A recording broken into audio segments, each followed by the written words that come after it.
Gradually improve হচ্ছে। টি-20 ক্রিকেটে তো শুরু থেকে আমাদের খুব একটা স্ট্যাটস ভালো ছিল না, তাই না? তো আগের থেকে তো ইমপ্রুভ হচ্ছে, খালি মাইনাস পয়েন্ট দেখলে তো হবে না, এমনি তো মাইনাসেই আছি আমরা। তো প্লাসে আসার তো সর্বোচ্চ চেষ্টা করছি, তো করেই যাব। এবং আপনারা হতাশ হচ্ছেন স্বাভাবিক, আবার আমরাও আপনাদেরকে ইনশাল্লাহ ভালো জয় উপহার দিব। বিশ্বাস রাখেন আমাদের উপরে, আমরা আমাদের সর্বোচ্চ দিয়ে চেষ্টা করছি। আসলে টিমের ওয়ান অফ দ্য কি প্লেয়াররা অফ ফর্মে থাকলে ওই টিমের প্রবলেম হওয়াটাই স্বাভাবিক। আসলে দেখেন, যে সত্যি কথা বলতে ভালো তো কখনোই শেষ নেই। ভালো হোক আর খারাপ হোক, ধরেন আমরা মানে হ্যাঁ আরও অনেক ভালো হইতে পারত।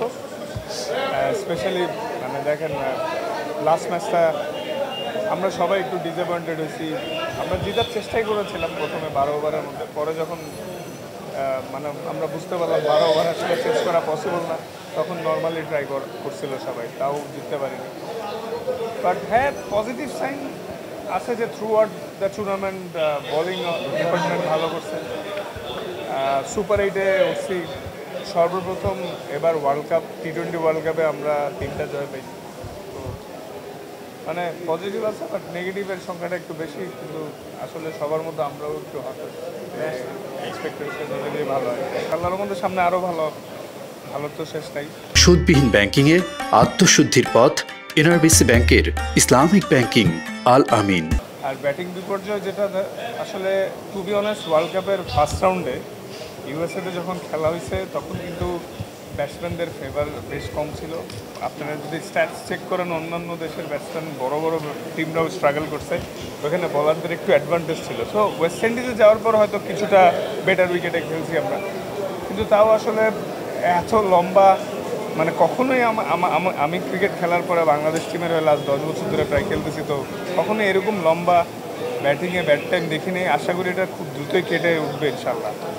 না, ডেফিনেটলি মার্শাল্লাহ। আসলে তানজিম সাকিব, রিশাদ এরা লিডিং উইকেট টেকারদের মধ্যে টপ 5-এর মধ্যে ছিল, আর রিশাদ স্টিল আছে। ওভারঅল মানে ভালো করছে মার্শাল্লাহ।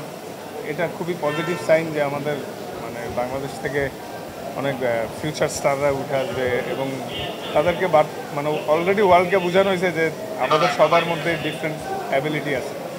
তো এখন আসলে ধরেন যে জিনিসগুলো হয়ে গেছে, আমরাও একটু স্যাড, হয়তো ফ্যান্স বা ক্রিকেট প্রেমী সবাই স্যাড যে এক্সপেকটেশন অনুযায়ী রেজাল্ট হয়নি। স্পেশালি কয়েকটা ম্যাচ আমাদের হয়তো জেতার কথা ছিল বা সেই অনুযায়ী পারেনি। আর স্পেশালি লাস্ট ম্যাচটা যেটা, ওটা 12 ওভার 1 বলে আমাদের সবারই প্ল্যান ছিল চেস করার, এবং আমরা সেই ইন্টেন্ট নিয়েই খেলা শুরু করেছিলাম।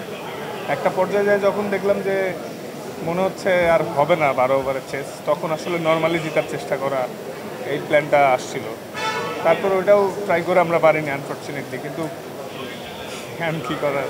না আসলে হ্যাঁ, এই দুইজন সিনিয়র খেলোয়াড়ের অফ ফর্ম আমাদের দলে, তারা অফ ফর্মে না থাকে অবশ্যই আমাদের ইফেক্ট পড়েছে, কিন্তু মাঠের বাইরে ইফেক্ট পড়ে না, কারণ মাঠের বাইরে তারা সবসময় গুড টিম ম্যান।